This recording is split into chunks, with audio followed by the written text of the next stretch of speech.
Алар біз бағана сабақта мына есепті аяқтай алмай қалдық қой. Адина мен сізге квадрат теңдеуге келгенде аяқтай берші деп тастап кеткен едім ғой жұмыс. Мен шығып кеттім я сабақтан. Бір есептің шығарылуы былай болады балалар. Ертең жаңа тақырып өтеміз. Мына есепті сіздерге түсіндіріп жіберейін. Бізде x минус y тең 4 және y тең 5 минус 5x квадрат плюс 1 плюс x квадрат теңдеулерінің графиктері бір ғана нүктеде қиылысатын дәлелдеңіздер дейді. Осы нүктенің координаттарын табыңыздар. Міне, шындығында да графикте бір нүктеде қиылысып тұр. Бұл нүктенің x-і 3-ке тең болып тұр, y-і минус 1-ге тең болып тұр. Мына нүктенің координаты, иә. Бұны график салу арқылы дәлелдедім мен. Мына жерде x тең 3 болып тұр. Мына нүктесін бір А нүктесі деп белгілейтін болсақ, балалар, осы мына нүктені А нүктесі деп белгілейтін болсақ, x-і 3-ке тең болып тұр, y-і минус 1-ге тең болып тұр. Минус 1-ге тең. Мұнда да балалар түзуде де, егер түзуге x-ке 3 берсек, 3 минус 4, 3-тен 4 алсақ, мына 3-тен 4 алсақ минус 1 ғой. Мына А нүктесі түзуге де тиісті болып тұр, параболаға да тиісті болып тұр. Енді шығару жолын түсіндіріп өтейін. Бізде x минус y тең 4, осы жерден y-ті табатын болсақ, x минус 4 болады балалар. Бұл түзудің теңдеу екені белгілі болып тұр. Графикі бірінші, үшінші ширекте болады. Мына жерде бір оң сан. Бірінші x-ке 0 берсек, y-і минус 4-ке тең. Біз білеміз, бос мүше әр уақытта y өсінің бойында болады, салып қоямыз. Енді екінші y-ке 0 береміз. Сонда 0 тең x минус 4 болады. Осы жерден x минус 4 тең 0 ғой. Осы жерден x-ті тапсақ 4-ке тең. 4-тен 4 алсақ 0 ғой. Осы минус 4-те 0, мына екі нүктені салып алдым, x-і 4. Осы екі нүкте арқылы түзу жүргізіп қойдық. Екі нүкте арқылы бір түзу жүргізуге болады. Ол түзудің қасиеті. Екінші, мына квадраттық функция x квадрат минус 5x плюс 5. Бұның қасиеті мына жерде a 0-ден үлкен. Олай болса, бұл тармақтары жоғары қарай бағытталады, балалар. Жерде a 0-ден үлкен,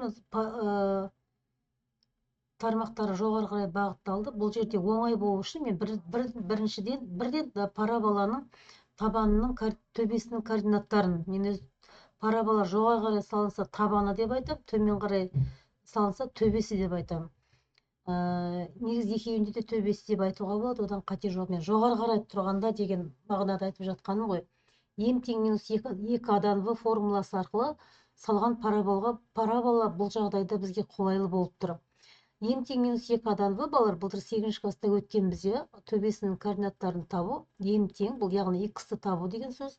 Мына жерде x-ті x тең деп те алсақ болады. М тең минус 2 көбейту 1. Біздің жағдайымызда а 1-ге тең. Мынау 1-ге, мына жерде 1 бар. 1 минус 5. Мына минус формуладағы 5, мына минус 5, мына тұр. Тең. Теріс сан оң сан болады. 5-те 2-ге көбейтсек 2,5 болады. 2,5-іміз мына нүкте болар. Мына нүкте 2,5. Енді біз x-і 2,5 болса, осы функциядағы x-тің орнына 2,5 қоямыз. Сонда x-тің орнына 2,5 қойсақ, 2,5-тің квадраты минус 5 көбейту 2,5. Мұндағы x-тің орнына қойдым, қосу 5-тің өзін жаздым, 5-ті. Тең 2,5-тің квадраты 6,125 минус 5-ті 2,5-ке көбейтсек, 5 жерде 5-ім 25, 2 ойда, 5 жерде 2-ім 10, ойдағы 2-мен 12,5, қосу 5 болады.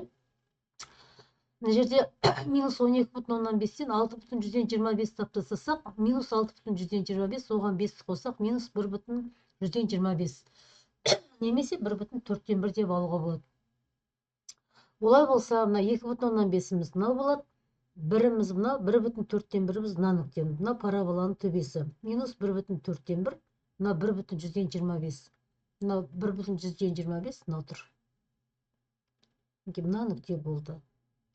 Енді біз параболаның төбесін тауып алдық. Мына жердегі бос мүшесі әр уақытта y өсінің бойында болады. 0 берген кезде 0 берсек 5 болады. 0, 0, 5 болып кетті. Енді мен былай алдым, балар. Мына жерде 2,5 қой, параболаның төбесіне дейін. былай қарай тағы да 2,5 алдым. Мына жеріміз жарты, 3, 4, 5. 5 берсек, мына минус 5 пен мынау симметриялы болады. Оны жерде көрсетіп кеттім ғой деймін. Жоқ, көрсеткен жоқпын. Бірден симметриялы нүктені таба салдым. 5, мына жерде 5, мына жерде былай ортасынан жүргізетін болсақ, параболаның симметрия өсі шығады.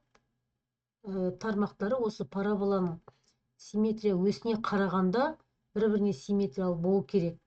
Енді қосымша нүктелер табу үшін мен балалар мына жерден 1-ді алдым. X-ке 1 бердім, мінекей y тең. Мындағы x-тің орнына қойып жатырмыз. 1-дің квадраты минус 5 көбейту 1 қосу 5 болады, е. 1-дің квадраты 1, 5-ті 1-ге көбейтсек 5 қосу 5 тең, минус 4 қосу 5 тең 1. Мына нүкте шықты. 1 бергенде 1 шықты.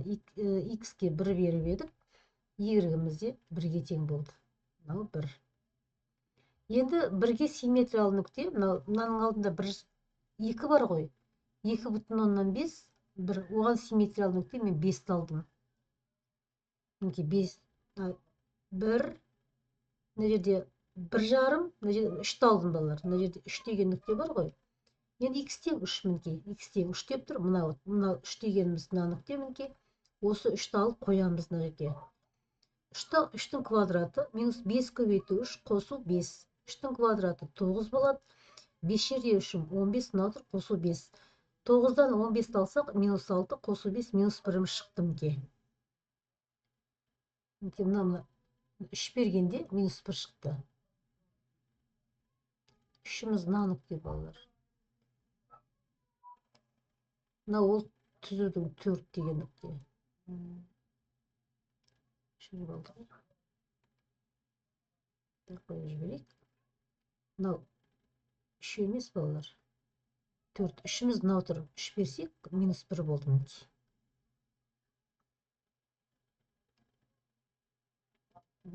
3 берсек мұны. X-ке 3 бергенде, y-іміз минус 1-ге тең болды. Ол 3 мынау тұр, минус 1-іміз мынау тұр мінекей. Мына нүкте бізде минус 1-ді береді. Мына нүкте көрсетіп қояйық болды. Енді түзуде де жаңа солай болды. Мына нүкте қиылысу нүктесі болды, е. Мына нүкте парабола мен түзудің қиылысу нүктесі болды. Есептің берілгенде де бір ғана нүктеде қиылысатын деп тұр, міне. Бірақ нүктеде қиылысады дейді. Олай болса біздің түзу менен параболамызда бір ғана нүктеде қиылысты. Таптық, сіздерге түсінікті болды деп ойлайын. Бағана сабақты аяқталмай қалған еді, осылай аяқтап берейін деп ойлап отырмын. Тыңдағандарыңызға рахмет.